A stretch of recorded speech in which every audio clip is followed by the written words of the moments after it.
Jemaat yang terkasih di dalam Tuhan Yesus Kristus, berjumpa lagi bersama kami di dalam rangkaian Pekan Doa Menjelang Pentakosta. Ibu bapak dan saudari-saudara serta juga adik-adik yang ada di rumah, kami di sini selalu berdoa kiranya panjenengan semua senantiasa merasakan damai sejahtera baik di dalam keluarga ataupun juga di dalam keseharian yang lain. Sebentar lagi kita akan mendengarkan dan terlebih juga akan memuji memuliakan nama Tuhan. Oleh karena itu marilah kita bersama-sama menyiapkan diri kita dengan mengambil saat teduh secara pribadi. Saat teduh dipersilahkan.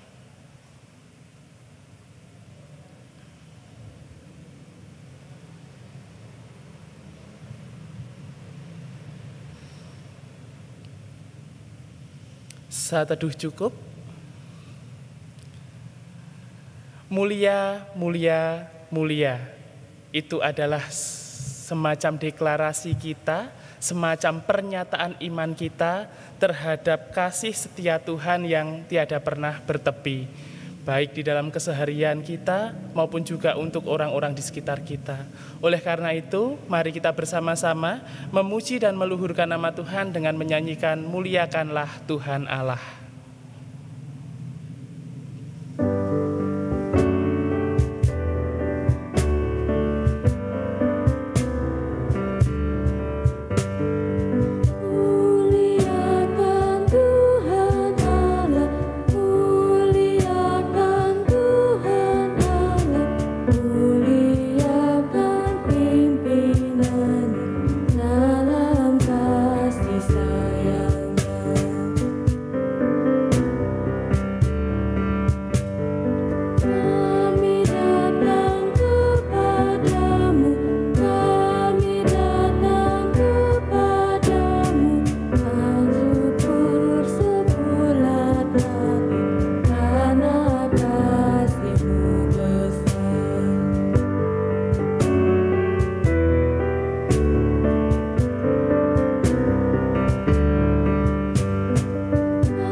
Mari bersama-sama kita bersatu hati di dalam doa. Mari kita berdoa. Kami mengucap syukur Tuhan atas pemeliharaanmu yang begitu nyata di dalam kehidupan kami. Engkau telah menyertai kami di dalam kami menghadapi, menjalani setiap hari-hari kami. Terima kasih Tuhan, terima kasih. Dan pada saat ini kami anak-anak-Mu ingin membuka Alkitab kami ingin belajar sebagian dari sabda-Mu. Sungguh Tuhan kami mengakui, kami menyadari bahwa diri kami adalah diri-diri yang terbatas. Oleh karena itu kami memohon berkat kiranya Roh Kudus-Mu memampukan kami untuk membaca dengan baik, memahami dengan baik, dan juga melakukan sabda-Mu dengan sepenuh hati. Tuhan, untuk kami, anak-Mu yang telah Engkau pilih sebagai perantara sabda-Mu, berkatilah, berikanlah kebijaksanaan agar dapat menjalankan tugasnya dengan baik. Kini Tuhan berfirmanlah dan kami segenap anak-anak-Mu siap untuk mendengarkan. Di dalam nama Sang Bapa, Sang Putra dan Sang Roh Kudus kami berdoa. Amin. Ibu bapak, saudari dan saudara yang terkasih, pada saat ini, kesempatan ini kita akan merenungkan sabda Tuhan dari surat Roma bab 10 ayatnya yang ke-9 sampai yang ke-15. Surat Roma pasalnya yang ke-10 ayat 9 sampai yang ke-15. Sebab jika kamu mengaku dengan mulutmu bahwa Yesus adalah Tuhan dan percaya dalam hatimu bahwa Allah telah membangkitkan Dia dari antara orang mati, maka kamu akan diselamatkan. Karena dengan hati orang percaya dan dibenarkan, dan dengan mulut orang mengaku dan diselamatkan. Karena kitab suci berkata, barang siapa yang percaya kepada Dia tidak akan dipermalukan. Sebab tidak ada perbedaan antara orang Yahudi dan orang Yunani.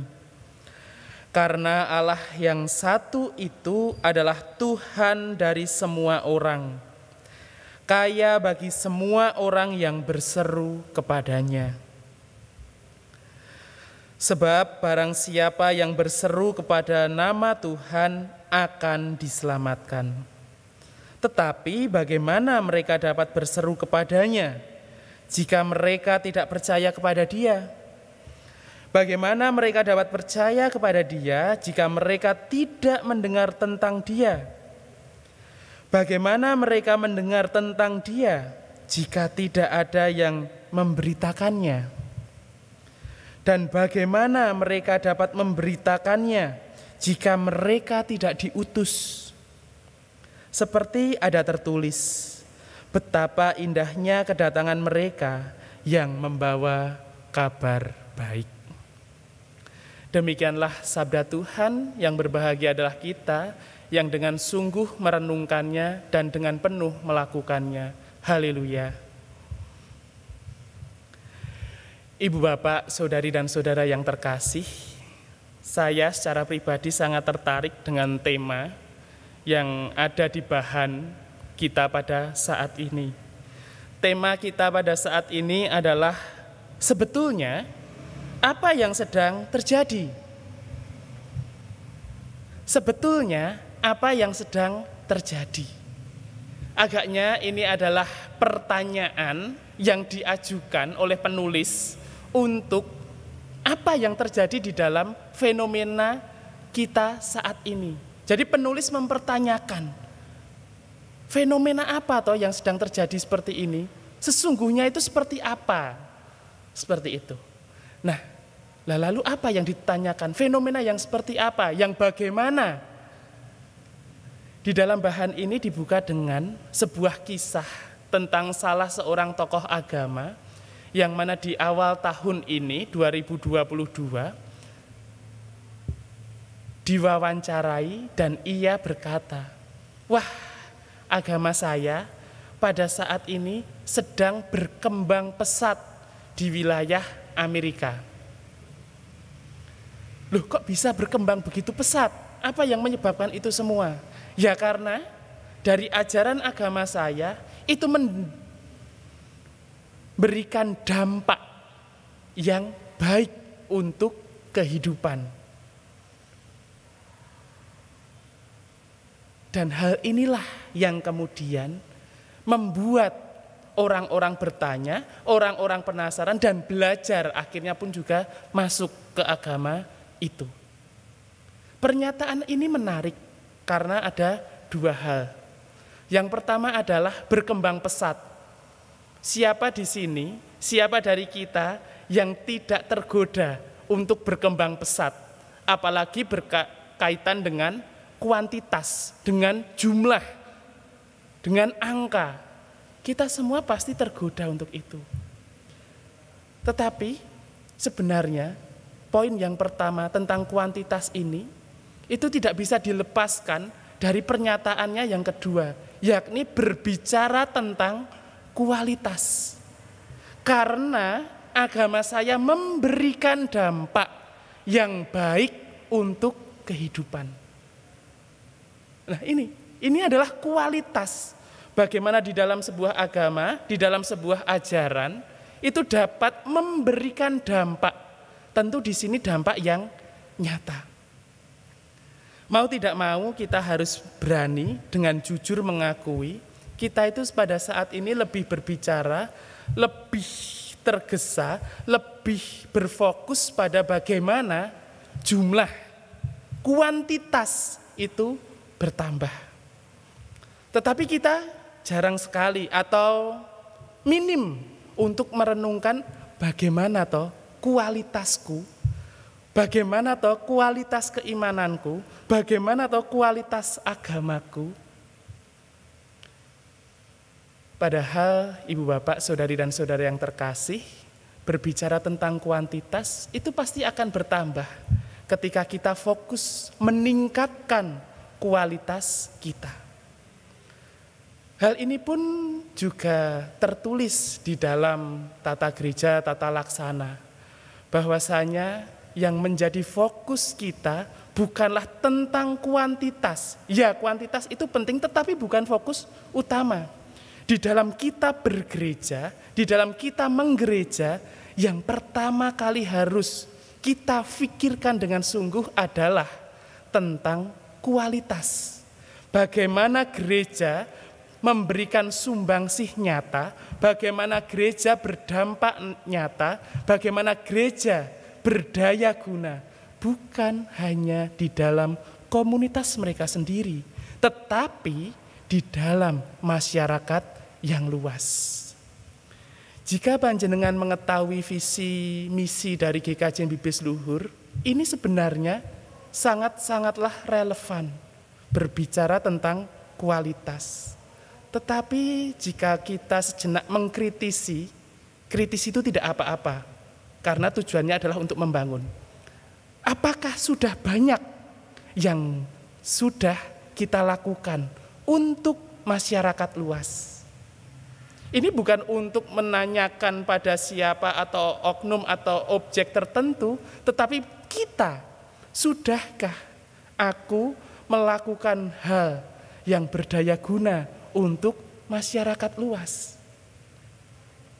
Karena sekali lagi perlu kita renungkan, gereja itu bukan pertama-tama merujuk pada bangunan yang megah ini, yang luas ini. Tetapi gereja adalah saya dan panjenengan semua. Gereja adalah orang-orang yang percaya.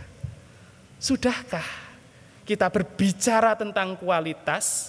Sudahkah kita berupaya untuk meningkatkan kualitas? Sudahkah kita berdaya guna untuk masyarakat luas? Ibu bapak, saudari dan saudara yang terkasih, agar kita dapat berdaya guna, mungkin kita juga harus terbuka pada apa toh yang sedang terjadi. Sebetulnya apa toh yang sedang terjadi di dalam masyarakat kita saat ini? Beragam macam tantangan hadir, beragam macam tantangan nyata di hadapan kita.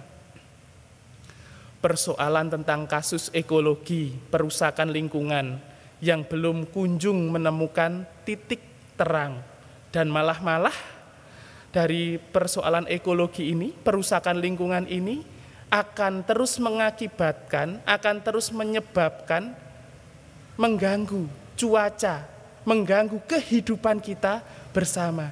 Jikalau kita tidak memiliki permenungan yang mendalam, tidak berupaya untuk memberikan cinta kasih pada lingkungan. Itu persoalan ekologi. Lagi ada persoalan tentang pelecehan seksual. Banyak dari saudari dan saudara kita yang menjadi korban pelecehan seksual. Akan tetapi ketika mereka ingin bercerita, ketika mereka ingin berbagi pengalaman buruk itu, kita justru malah tidak mau mendengarkan, malah kita menyalahkan korban. Kekerasan yang sering juga terjadi, baik di dalam masyarakat atau malah justru di dalam keluarga kita sendiri, di mana relasi, di mana komunikasi tidak berjalan dengan baik dan akhirnya menyebabkan, kalau istilah Jawanya itu seling surup, dan akhirnya memicu amarah. Banyak yang terjadi, banyak fenomena yang seharusnya bisa kita masukkan ke dalam pergumulan iman kita. Dan sebisa mungkin bagaimana kita menghadapinya, menyikapinya, dan syukur-syukur memberikan dampak yang baik untuk memerangi, untuk mengubah keadaan yang sedemikian pelik itu.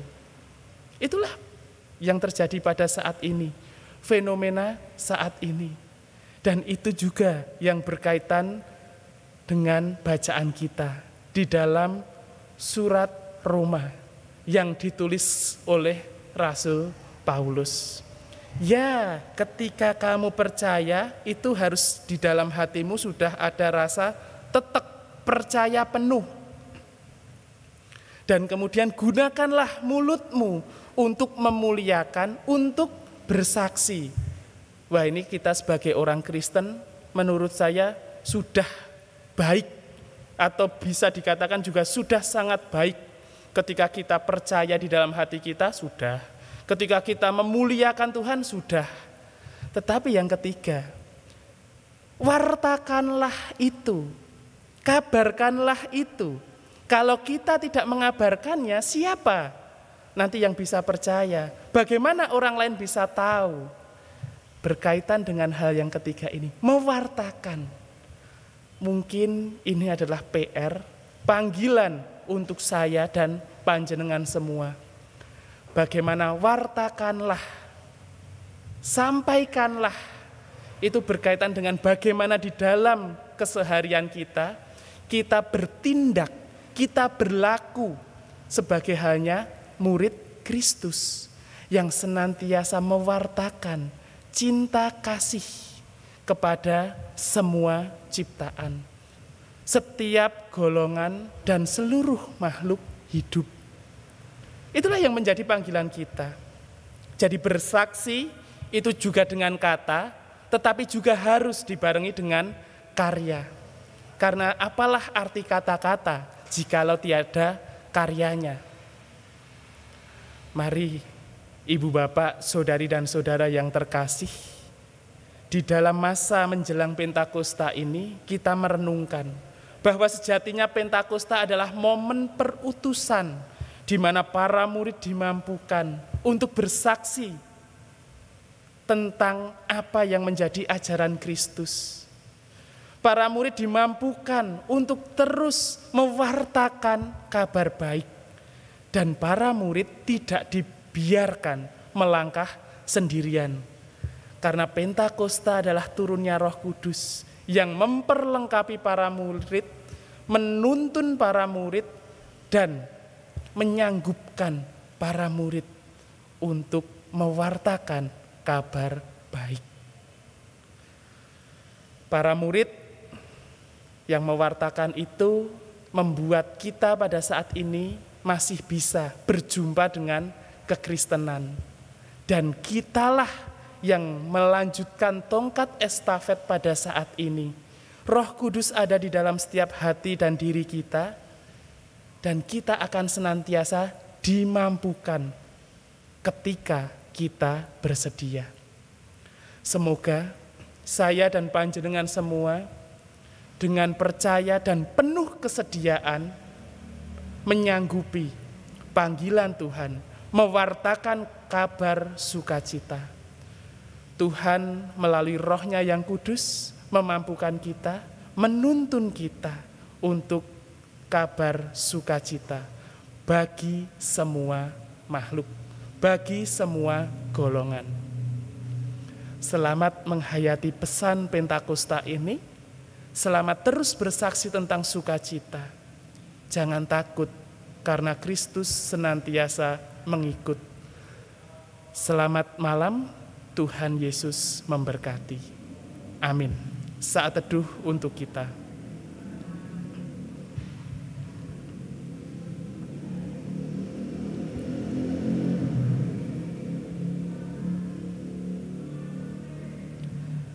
Mari kita lanjutkan saat teduh kita di dalam doa. Mari kita berdoa.